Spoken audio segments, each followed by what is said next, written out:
Apa? Hampa ingat buasi ni bang, orang tua je bang yang kena?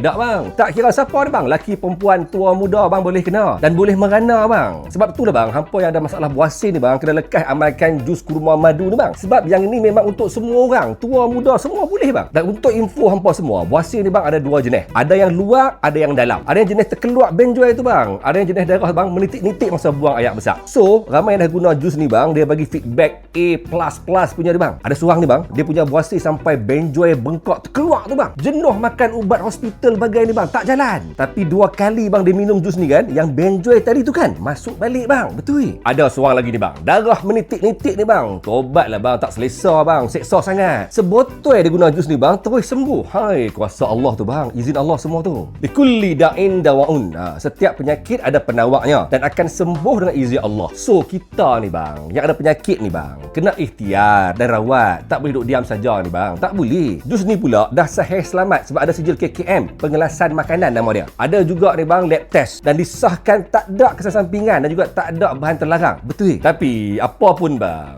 hampa tak payahlah berkira sangat nak keluar duit sikit ni bang untuk rawat penyakit. Duit yang hampa belanja itulah asbab penyakit tu sembuh nanti. Dia samalah macam hampa duk ikhtiar jumpa doktor tu kan. Kan duit keluar juga, sama bang. Tapi yang jus ni bagus sangat dia bang sebab ini ikhtiar cara tradisional. Bahan-bahan dia semua semula jadi dan bebas dari bahan kimia. Macam ni lah bang.